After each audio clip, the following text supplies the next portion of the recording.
The COVID-19 pandemic has touched all facets of life, including the pursuit of higher education. Some young adults and high school seniors may be second-guessing or changing their original plans to attend college. And as a new semester gets underway, faculty and staff at Hawaiʻi universities continue to adjust strategies based on safety, enrollment, and budget shortfalls. Tonight's live broadcast and live stream of insights on PBS Hawaii start now.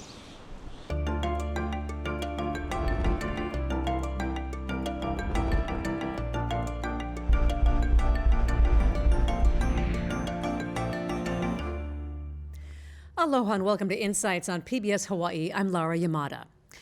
Well, the COVID-19 pandemic has upended higher education. It has exacerbated the struggles that students already face, paying tuition, the lack of easy access to the internet, and the emotional toll the pandemic is having as it drags on.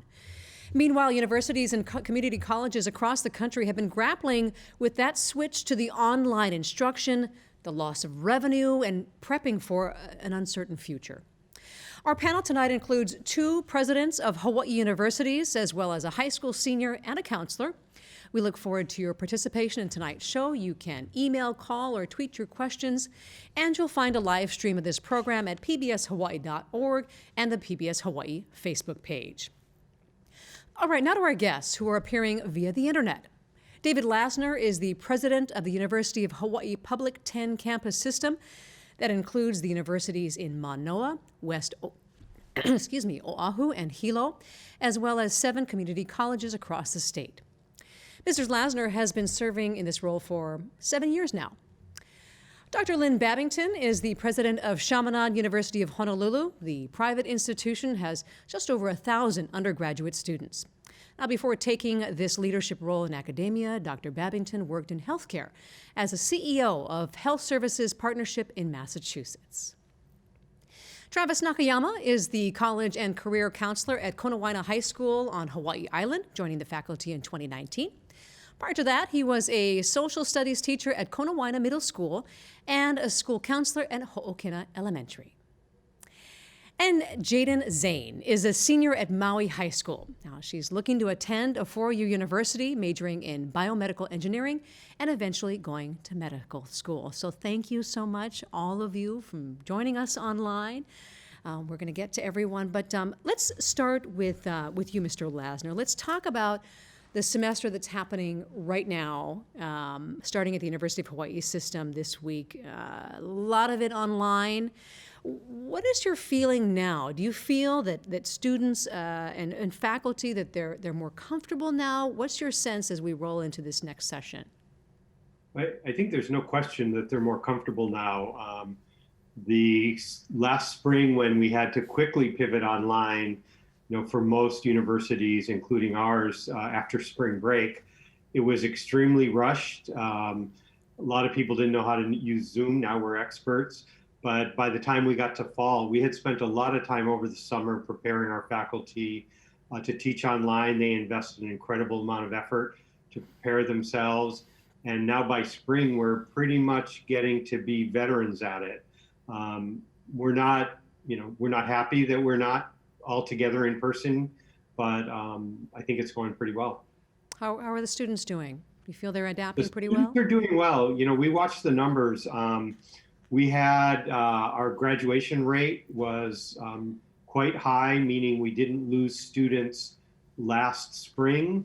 They came back from spring break, they finished up and they graduated. Our enrollment at UH Manoa and West Oahu was actually up in the fall and is up again in the spring relative to a year before. So I think people are finding that effective education can take place in this modality. What we've done is the courses that really require face-to-face instruction, so the clinical courses in the health sciences, the science labs, the shops in our community colleges, things like culinary arts where students need to be in the kitchen, those we are conducting face-to-face in a safe, COVID-aware manner, social distancing, cleaning protocols, masking up, all of that. So we have limited on-campus instruction where it's really necessary. We're highly committed to help our students through to earn their degrees. And we'll definitely delve into that a little bit more, but let me talk to Dr. Babington about that as well. Chaminade, smaller university, but no doubt facing some of the same issues. What are you seeing? How are people adjusting? And what are you having to do to adjust? Well, I think in our particular circumstance, because we are smaller, that was actually an advantage. We, prior to COVID, excuse me, had been in the online space for quite a while, providing education to military and their families. So we had quite a bit of expertise, and maybe we're able to ramp up in terms of all of our faculty being certified nationally in online education pedagogies, et cetera. So from that standpoint, we pivoted very well last spring. We came back to campus in October, and we finished at Thanksgiving. About a little less than a third of our students have elected to take classes online, but we have had more courses on campus throughout last semester. And then we made the determination to start February 1st, canceling spring break. So our students will come back in another week or so. And we still have probably more than 2/3 of them that do plan on coming back for in-person. But our campus is smaller, but we've made outdoor classrooms. We've redesigned the classrooms so that there's a limited number of people. So as David Lassner said, socially distancing, using all of the good protocol. But I think it's very important for students to have the opportunity to interact in person with each other and with faculty. And that has served us well. Like I said, we have the advantage of being small, but we made it through all last semester with no COVID cases within the student population, which was pretty amazing. So our students really were very committed to each other and to the health and safety. So we feel very good about that. You know, and I was going to ask Mr. Lassner about enrollment, and he kind of already went there and sort of talked about how things have been strong. So I wanted to ask you the same question too, in a little bit of a different context, in the sense that not just whether or not you have local students who are choosing to stay and therefore helping enrollment, but also you have a pretty large population of international students as well. So I'm curious as to how this has played into enrollment for Chaminade. Well, our enrollment, similar to UH Manoa and West Oahu, we were ahead in our enrollment this fall. And continue to be for this spring, starting in February. We expect more students. We serve a lot of the Pacific Island students, and some of those have not been able to come. As you know, American Samoa is just now opening up. We have a lot of students from American Samoa. So they didn't come last semester. They're trying to come now, and Guam and the Federated States of Micronesia. We don't have a large international population, Pacific Islands, but then we represent all states in the United States too, particularly the West Coast.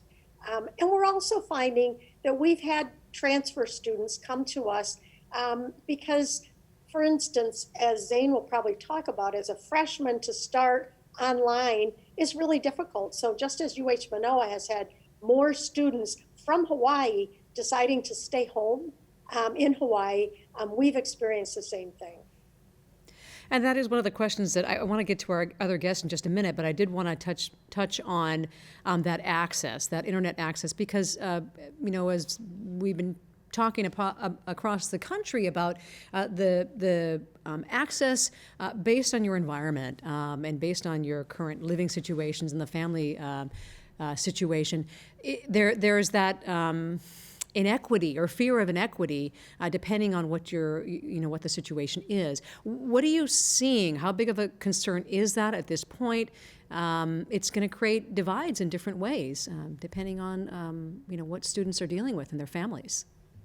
But we actually have found a different way into our students' homes. As David was saying, becoming Zoom experts, we use other modalities besides Zoom.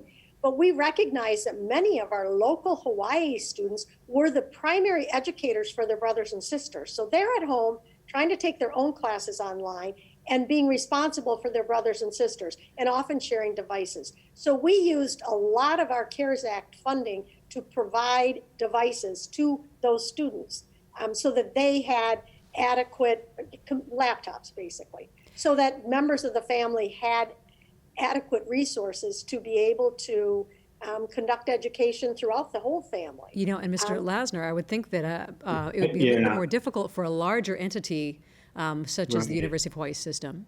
So most of our students have devices and have access, but we also use a substantial portion of our CARES money. And so all of our campuses have pools of laptops, tablets. And, you know, the question of broadband access has really come front and center. You know, we do have families that either don't have access or don't have adequate access. And as Lynn mentioned, you know, there's incredible pressure in many homes for shared use of that broadband access. If you've got a couple of kids at home who are remote learning, parents may be teleworking, and then a college student who's trying to take classes as well. That puts huge pressure on in both directions on the broadband links. So we actually also have made available mobile access points to check out for our students as well. And then, you know, some will drive to a campus and use Wi-Fi from the parking lots. So there are lots of opportunities, but it's a real challenge. And if you look at the most recent Coronavirus Relief Act that was just passed by Congress, it includes substantial help for broadband, including the Lifeline programs that help low-income families. That program has now been extended to any student who's a recipient of a Pell Grant, which is a general indicator of students with financial need in order to be able to afford college. Let me get to some of our other guests. Mr. Nakayama, I want to talk to you as a college counselor. What have you seen with your students, and how are the conversations going with how your students are dealing with everything that's happening, how it is maybe changing the way that they're looking at their future? Talk a little bit about that. Well, I think for students at Konawaena High School, they have adapted to this distance learning mode. A lot of them have received Chromebooks or Wi-Fi hotspots to use. And for those students who lack the connectivity, they have been allowed back on campus in limited capacity to participate in the learning hubs. So there is some sort of connection. But as far as the conversations with some of my students, a lot of the students are very hopeful. I think now that the vaccine has come out, they're very hopeful that there will be some sort of normalcy back in higher education come the fall semester. Mm-hmm. So a lot of them are still choosing to go away, but they also have their, I guess, backup choices to attend some of the community colleges here locally and going to UH Manoa or UH Hilo. So how are some of those conversations gone for you as far as how you've approached them and what's been particularly challenging for you, as a counselor and doing what you can to support them? What's been challenging for you? I think the greatest challenge is meeting those students who lack the discipline at the structure. Mm-hmm. I guess school provided that structure for these students. And so a lot of times these are the students who are not attending classes according to the bell schedule. And so that has been the greatest challenge. I think the teachers have been adapting. I know a lot of teachers have been giving out their personal cell phones so that students can contact them during the day or at night.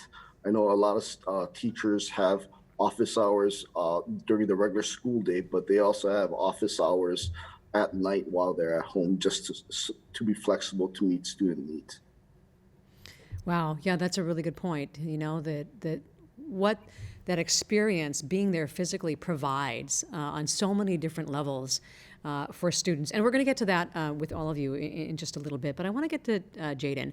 So you're on the other end here. You're experiencing this. You're walking through this right now in your senior year.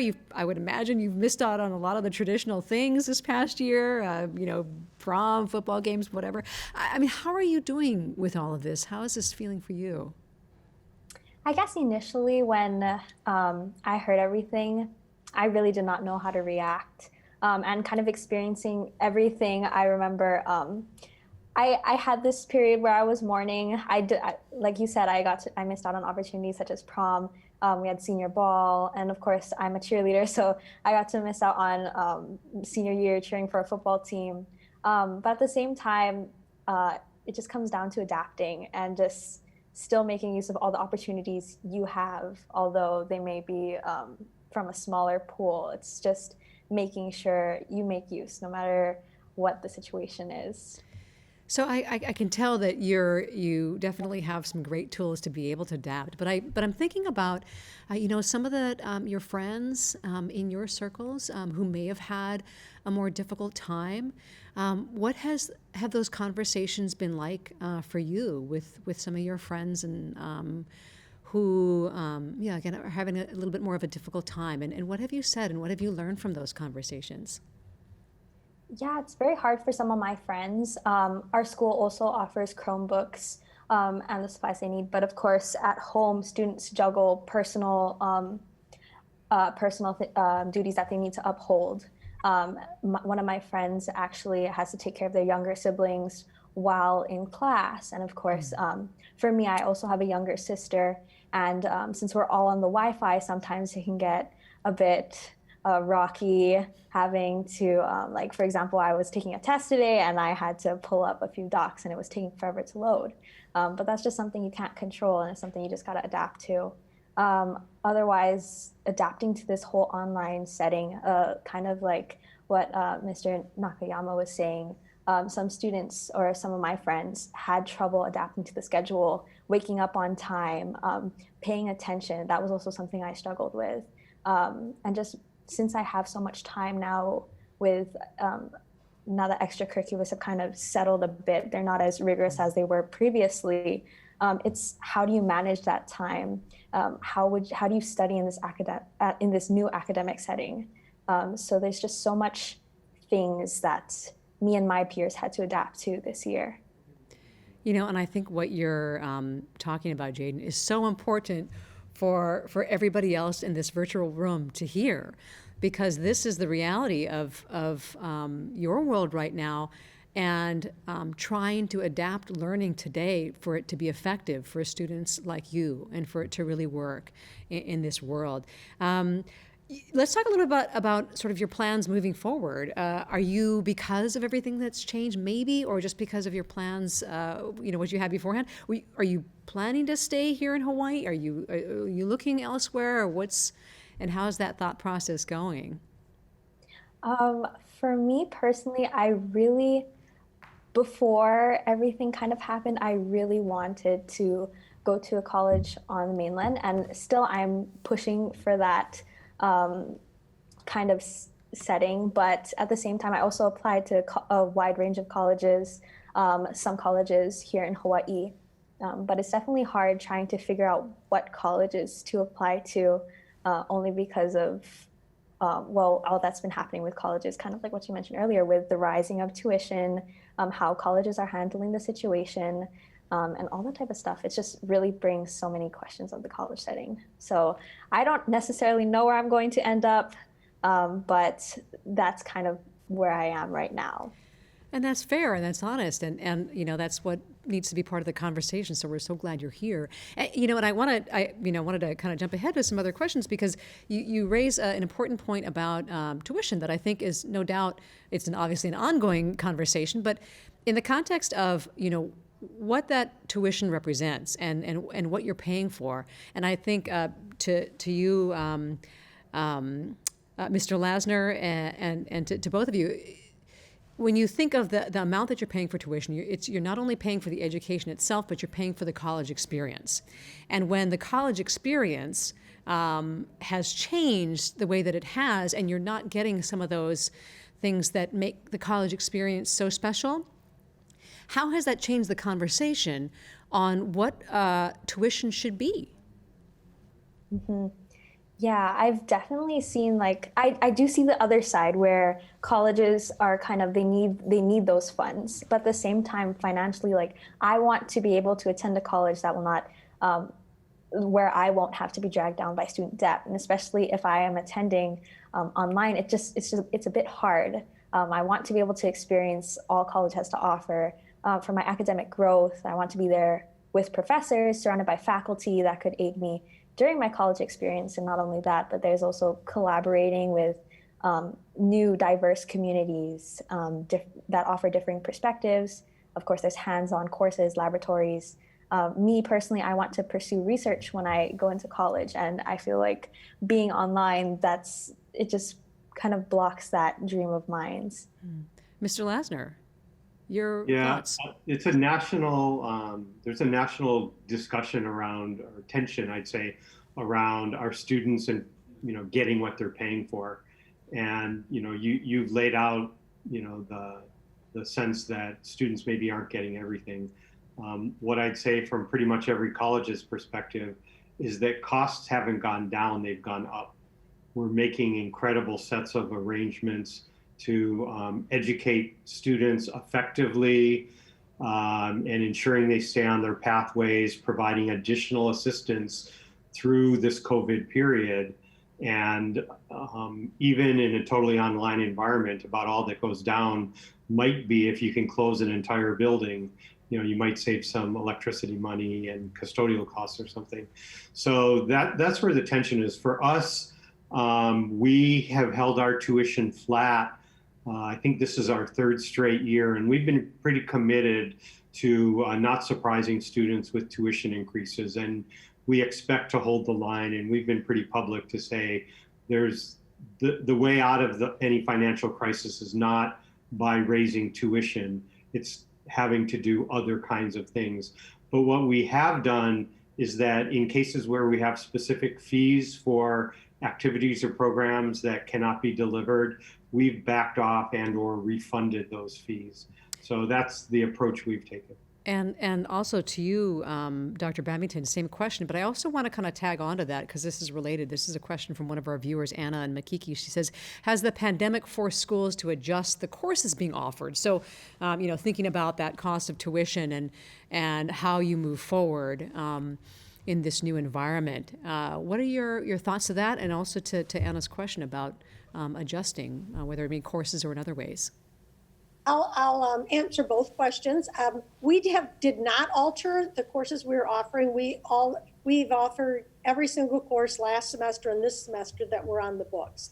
But don't forget, we are offering these courses in person as well. So we have had student activities, student clubs, student groups. One of the signature clubs that we have cultural clubs, and we have a Pacific Island Review. And this year we did it in a socially distanced manner, and it was just amazing. There were little pieces of it online, but most of it was on campus with people participating across the campus. So we've been able to do that, but again, we're smaller, so we can do that. Regarding tuition prices, that's, as David said, our costs have all gone up. Our costs, we're a private university, so it costs more than the UH system. However, about 98% of our students receive financial aid. And so the printed tuition isn't even close to what people actually pay. And like at the UH system, for some of the fees and stuff, we did not charge, or we did refund this year. But we recognize that students go to a university for the whole developmental experience, not just going to classes. So we, in addition to on-campus activities, we had a whole array of very interesting and fun kinds of student activities online. But that only goes so far. People get tired of that. I recognize that. And Mr. Nakayama, I want to ask you, when you think about you're working with so many students all the time, and you see what their needs are and the changing needs. What do you think about what kind of adjustments could or should be made, whether it's referring to courses or other types of resources that today you think students really need? Well, I think since a lot of students are at home and they're not able to leave the house, I think we at Konawaena High School have had a great support with the school behavioral staff. There's a lot of, we've had a couple of students with suicidal ideation just as a result of just being at home for so long and being withdrawn from the social interaction. So I think behavioral support is always necessary whenever you're in a pandemic, because sometimes you have parents who've lost a job during the pandemic, and so resources are very tight. But as far as academics are concerned, I think our school has really adapted well to the needs of the students. Originally, we were on the A-B split in terms of having Group A students come on campus and Group B students come on campus. And so for 90 minutes on a 3-period rotation each and every day. And so I think originally the faculty felt that 90 minutes was great, but then over the course of time, we've seen that students, their attention span sometimes can't handle the full 90 minutes. So some of our staff have, I guess, reduced the amount of instruction, made a little bit more collaborative activities, so there are some interaction with classmates, and have really adapted to the type of learning environment by having additional office hours, virtual office hours, where students can make appointments for additional support if they need it for their coursework. You really are making some excellent points, and you know, I think to kind of carry that a little further as far as the emotional impact that this is having on students, and I think that is part of the broader conversation too for larger school entities. Should there be, Mr. Lassner and Dr. Babington, should there be a little bit more emphasis on resources or courses or offerings or that provide more emotional support for students? The mental health issues are really quite severe, and interestingly, I think that had become a nationally recognized issue in higher education even before the pandemic. So most universities had started paying attention to it pretty seriously, and the pandemic absolutely exacerbated that. And as was done at Konawaena, we also made substantial investments in mental health. In fact, UH also provides some of the mental and behavioral health support via telehealth to the DOE schools, and that's an ongoing program just as part of what UH does to serve the community. But we've done the same on campus. We've brought in telehealth services. We've added resources for both COVID disease-related health, for testing, contact tracing, et cetera, but also for mental health to better serve our students. And it's just absolutely essential. I couldn't agree more with Travis's comments. Yeah, and I agree as well. We also have increased our resources in the area of both telehealth and in-person appointments with behavioral health specialists here. Also, our advising staff and our faculty have spent some time just learning how to support students in maybe a more holistic way than before, because we recognize that learning occurs in the entire life of a student. So we need to take a holistic viewpoint of what people are going through. So our advisors and our faculty advisors, they touch bases on a very regular basis with their student advisees to just check in, see how they're doing. We even have apps where people check in every week, some groups of our students, to report in on issues they might be having, help they might need. But as well, I think it's important to teach resiliency to young college students, and self-help, everything from meditation and mindfulness to nutrition and exercise and that kind of thing. And we've included those in our introductory courses, for example, for freshmen, their first semester, and their first year as well. So I think people are doing that nationally, recognizing that this is a growing need, as David said, before the pandemic ever hit, but this certainly has exacerbated that. And I think we've all done a pretty good job of really attending to those needs. And I really want to turn to Jaden here, because this is your life, and this is the lives of your friends, and you are the ones who are feeling this and going through this. Great efforts and resources are being put into this, but how does it feel to you? Do you feel like there are some other approaches or some other ways that you think might resonate and impact you and your friends more? It really is, I think, so important to hear your voice and your honest opinion as to what this feels like, and if the approach right now is hitting the mark in a sense, or if there's something else you think could be done differently. For me personally, it's been hard this year, I'd say. Since I'm applying to college this year, I was very stressed, I do admit, but that was a bit at the end of last year. There was so much uncertainty of how the college process would work. The SAT, ACT, many colleges made that optional. And for me, the question was, will colleges accept more students or will they accept less students? Because some students that applied to college actually deferred their enrollment to class of 2025, which is the year I'm applying to. So there's just so much questions in the air for college, and there's so much uncertainty.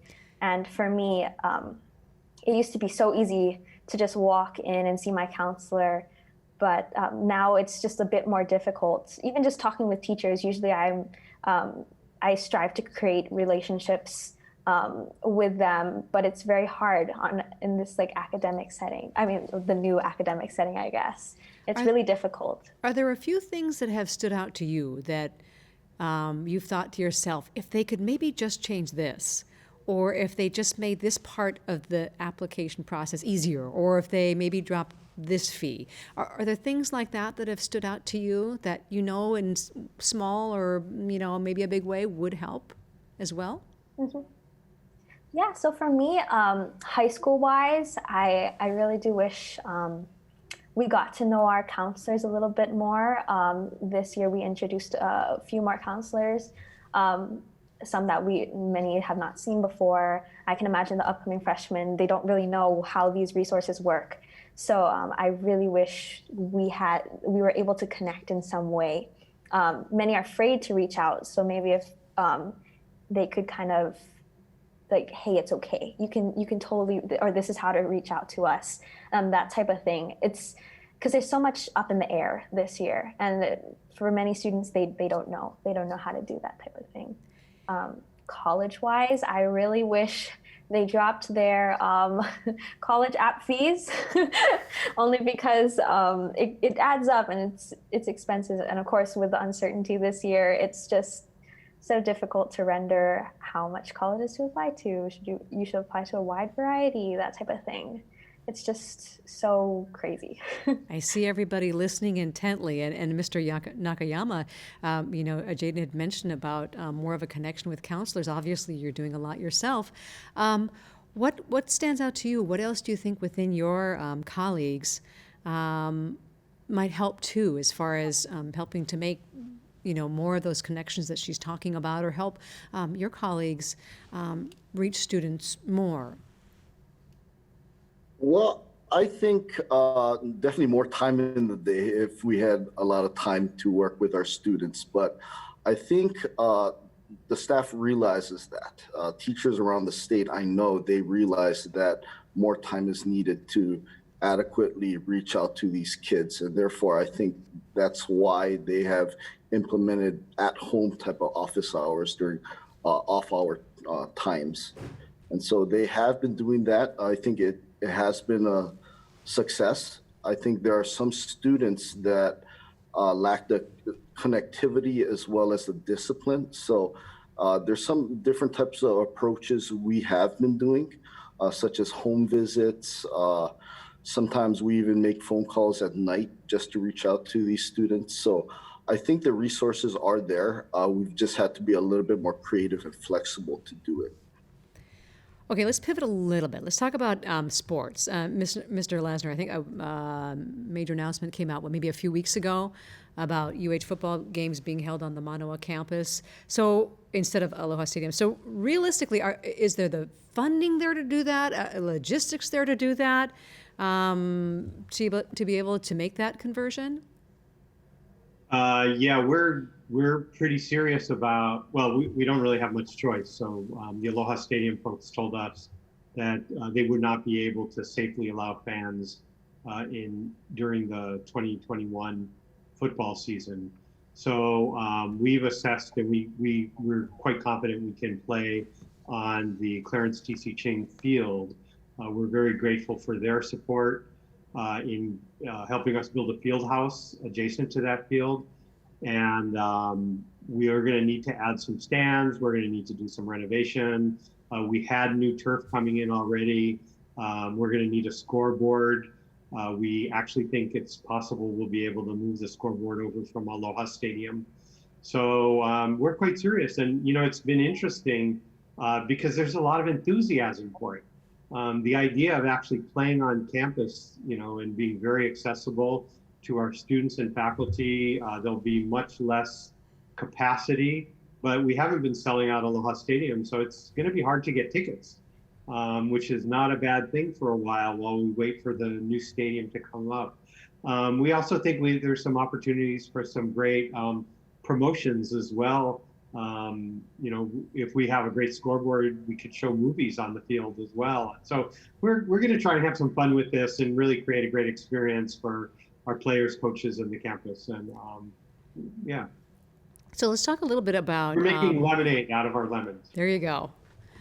Optimistic. It's good to hear some of those details. I think that'll make people feel optimistic. So let's talk a little bit more about sports in the context of athletic scholarships. Maybe I'll start with you, actually, Mr. Nakayama, and then Dr. Babington and Mr. Lassner. So when you think about a lot of these sports that have been canceled, fall, winter sports, I would imagine that a lot of your high school seniors, juniors and seniors were looking forward to or relying on the possibility of an athletic scholarship as they move into college.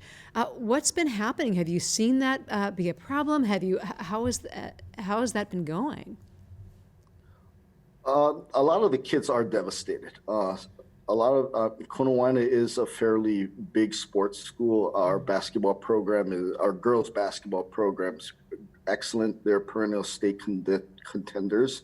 Also, our football program is up there in the state rankings year after year. And so a lot of our students strive just for football season. And so they were kind of taken aback of what happened with the cancellation of the high school seasons. Spring sports, we're still hopeful that there will be a season, but I think the students, you know, they're making, like President Lassner said, they're making lemonade out of lemons right now. And so they're very resilient. As far as scholarships are concerned, a lot of our students are maintaining the contact with the coaches and the athletic staff at different universities. So they're showing a lot of personal workouts. So they're still training on different fields, hopeful that they'll be able to have an athletic scholarship. So they are adapting very well. They're still training, and I think they showed a lot of resilience this year. You know, to follow up on that a little bit with you, Mr. Nakayama, as far as what else you've been hearing and seeing happen with when they're able to make these connections or hold on to these connections for possibly some scholarships in the hopefully not too distant future, what else have these whomever they've connected with, these other colleges or universities, what else have you seen them do to try to keep that momentum going in some shape or form? Well, a lot of them are doing workouts. They're still working hard. I FaceTime a fair number of my students just to make sure just to maintain contact. And sometimes I FaceTime them and they are in the weight room, aggressively training. And I've seen some of their bodies change from last year to this year because I didn't see them for the second part of last year. And then now when I'm able to see them, they look tremendously in shape. So I think they're doing very well. I think they're maintaining their connection with their coaches. They're training well.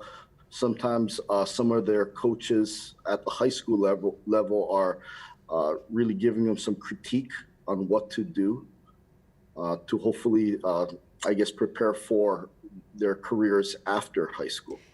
Dr. Babington, to you, and then also to Mr. Lassner, from your end, what have the departments, the coaches, what have they been doing to try to kind of bridge that this time gap and then keep that momentum going? I'm sure this is the same at UH. All of the sports teams have been practicing nonstop during the very limited time when we couldn't have much social interaction at all. They were doing it virtually, but now small groups of athletes and coaches and trainers are regularly working out. We're starting our basketball season this weekend. We're in NCAA. We're Division II. Manoa is Division I. And we're in a pod, so we will only play this season Hilo, HPU, and Chaminade, and we'll play each other several different times with all the appropriate testing, et cetera. Our athletes now have been practicing both men's and women's basketball. They're getting tested 3 times a week, and as are all those other teams I just mentioned. But the other teams, women's softball now are in the batting cages. They're just not all together all the time. So I would agree with Travis that they're working with coaches. We're recruiting for the high schools. We've already recruited a number of students for next year. And those seniors this year our seniors have the opportunity to stay for another year if they want to. And we're offering all those scholarships, just as we would any other time for athletics. So it's challenging, but student athletes they work hard to be both students and athletes and successful. So you got to really hand it to them. Mr. Lassner? Yeah, I'll just add a couple things. We're in different divisions in Chaminade, but the NCAA gives pretty clear guidelines on what you can do and when, and we kind of crosswalk NCAA requirements with state of Hawaii, and we're in pretty regular contact with the Hawaii Department of Health around, especially around competition, and then travel associated with competition is complicated. When we decided to play football, and we met with the presidents of all of our Mountain West Conference the teams we compete against most, and we kind of had to look each other in the eye and say, is this the right thing to do, and do we think we can do it safely? And when we were making this decision in fall, it wasn't as obvious or well understood. But I think part of what we came to realize is that it wasn't just about the football players and the football coaches, but it was a way that we could show that we could do something hard together and do it safely. And I think we're really quite proud that we pulled off that full football season. As Lynn said, we're honoring all of the scholarships. It's not the students' fault that they didn't get to play. And I think that's true across most of the country. And those students who missed, all of our athletes from this year do have the opportunity to compete in an extra year if that's what they want to do. Of course, we hope their priority is graduating, and if they're not thinking about becoming a professional athlete, really moving on with their lives is a good thing to do also. They are student athletes, not just athletes. True. And so as we move forward, you're already in the spring semester right now, but things are going to, of course, keep changing. You're going to have to keep adapting. What else are you looking to as you look at how things are rolling out this session, this semester, and what you're going to have to do for the sake of continuing to, for lack of a better word, normalize whatever situation we're in now? What else is changing? What else are you looking at to change for the sake of creating, a system for today? I think there's a couple things I'd mention. One is we've learned a lot through this pandemic, and like Chaminade, we had a pretty extensive distance learning program. We've served students throughout the state for, 30 years now, including in Kona. We're happy to be out there at Palamanui, serving degrees from all of our other campuses. And we also have a large number of employees who are teleworking. So we're starting to think about what are the things we've learned about this embrace of technology in education, in teaching, in learning, in the workplace, that we don't want to let go when we can go back to fully in person. Should we be able to let people work from home a day a week, or even do their whole job from home if it can be performed that way? So what more online will we be doing? And I want to echo something that both Jaden and Travis said, which is even freshmen in college, prior to this, the data showed that a fully online education was not appropriate for most 18-year-old freshmen. So taking one online class is fine, but it's a challenge for students even after they get to college, and you can see it in the data that comes out. I just want to mention one other thing that really concerns me, because I saw data this week. Sorry, I'm a data guy, you can tell. I saw data this week that showed that the class of 2020 from the public high schools in Hawaii, we lost 5% off of our college going rate. So in most years, 55% of our DOE high school graduates go to college. The data that just came out said that dropped to 50%. So those extra 5% in Hawaii who didn't go to college this fall, there was no place to go to work because there are no jobs. I think we're at real risk of losing a generation, and we need to get more of those kids moving ahead into post-secondary education. And we collaborate with Chaminade. We're not really competitors for much of anything. And we just need our Hawaii high school kids, especially our public high school kids, to move on to some form of post-secondary education, whether it's on the mainland, whether it's a community college, whether it's a certificate program that prepares them for a specific job, because their opportunities and again, their futures are really constrained if all they attain is a high school degree. And I echo David's comments. Everybody in Hawaii is very committed, but particularly the educators in higher ed, regardless of where we work. The college degree is very important, or post-high school, as David indicated, certificates. We're working this summer, and I know the UH system has some of these programs, and we're collaborating with some of the community colleges to provide programs for students entering their senior year in high school, pre-college programs. We hope to be able to have these on campus for short periods of time. We're working with multiple high schools here on Oahu and in Kauai and Maui particularly to provide those. And I know the UH system does the same thing.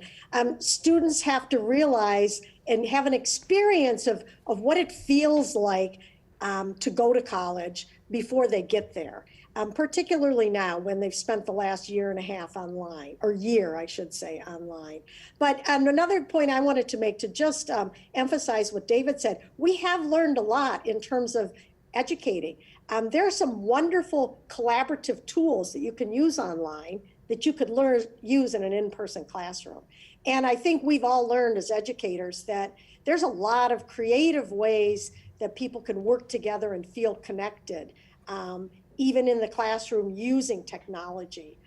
So I think we're going to see changes in education across the country, the way people teach and learn, and also the way we work.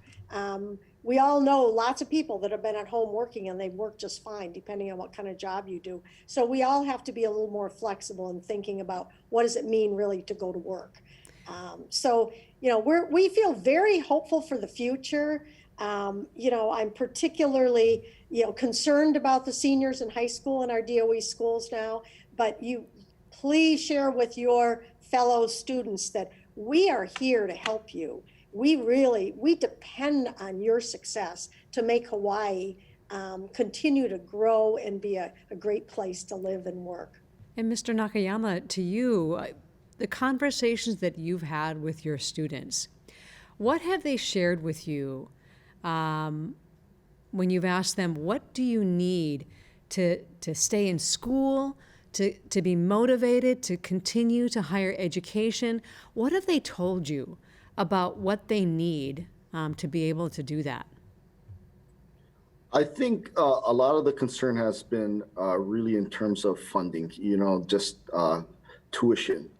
I think their concerns are, am I able to afford a college education?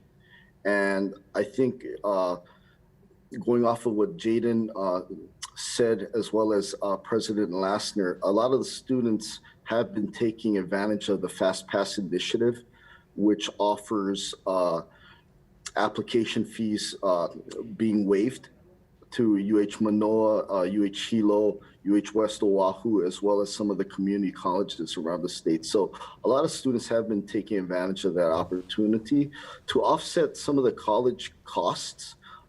I'm seeing that a lot of students are taking early college courses. And so these early college courses are done through Palamanui, which is right in the heart of Kona, right by the Kona International Airport. And so these credits are transferring and transferable to UH system institutions. They're also transferable to mainland institutions. So a lot of students are taking advantage of the Fast Pass initiative, as well as early college courses, to help offset some of the tuition costs. Great advice, great things to add. Jaden, I wanted to get to you on this.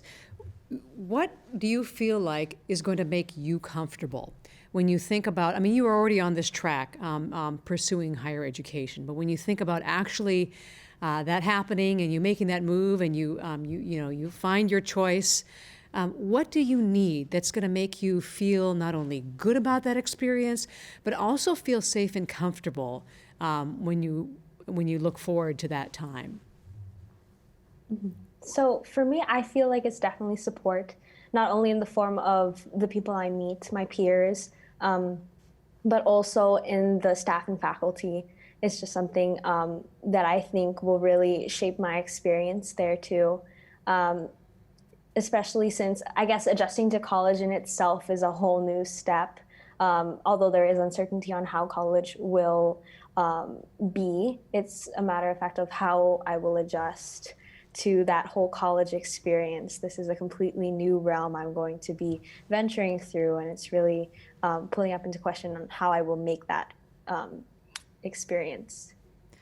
Well, we've got about 3 minutes left, and I just really wanted to kind of take a little bit of a positive turn here, and so maybe about 30 seconds to each of you to answer this, as far as what you feel like has been the positives in going through all of this. And I'm sure some of it is growth. And we have a question here that I think from Joel that's going to lead into it about how this might transform higher education and in what ways there might be positive, whether it be more affordable or other effective ways of doing education. But what would you, and maybe we'll start with you, Mr. Lassner, what do you feel are the positives that really stand out to you because of what's happened? Well, I mentioned a couple already. I mean, I think our embrace of technology in every aspect of teaching, learning, working, and I think our investments in mental health, those are things that will stick with us coming through. I think what I'm proudest of is the grit and resilience, the community, the ohana.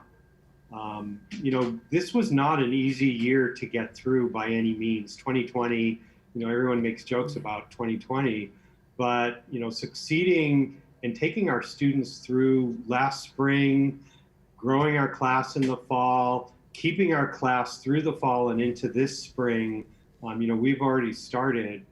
That took everybody, all of our faculty, all of our staff, all of our students really digging in and showing resilience. And I couldn't be prouder. And I want to make sure I get to everyone here. We've got 30 seconds each, maybe. Dr. Babington? I agree with what Dave said. I think it's, in our case, students first has been our motto always. And this particular experience really brought to light the fact that our faculty and staff are so committed to their students' success, our students' academic success. And the students recognize this, and they were able to feel some of that experience that we all know is important for students. And Jaden, I'm so sorry. Jaden, what's been positive for you? If you were to... For me, it's definitely the opening of new opportunities, especially since it's remote. Here in Maui, it's there's not too many opportunities compared to like Oahu or the mainland. But since everything is kind of online and remote, it's opened the door to many new experiences and opportunities for students to pursue. And same thing for you, Mr. Nakayama. What do you feel has come out of this? It's been positive. Something that's very positive, particularly for the serious college-going student, is this pandemic and the way school is structured during the distance learning period. It's kind of forced students to take a stronger ownership of their education, which they have to do when they go to college. A lot of times, with no bells, without the structure of school, students have to be a little bit more self-disciplined. And I think it's kind of forced them to develop stronger dispositions that are needed to be successful in college. Thank you. Thank you for joining us tonight. And we thank our guests, David Lassner, president of the 10-campus University of Hawaii system, Dr. Lynn Babington, president of Chaminade University of Honolulu, Konawaena High School College and Career Counselor Travis Nakayama, and Maui High School senior Jaden Zane. All right, next week on Insights, with the recent holiday surge in positive cases and the massive rollout of the vaccinations, we're going to hear from top administrators from Hawaii's hospitals to see how the state is doing in COVID-19 hospital checkup. Please join us then. I'm Laurie Amato for Insights on PBS Hawaii. Ohui ho.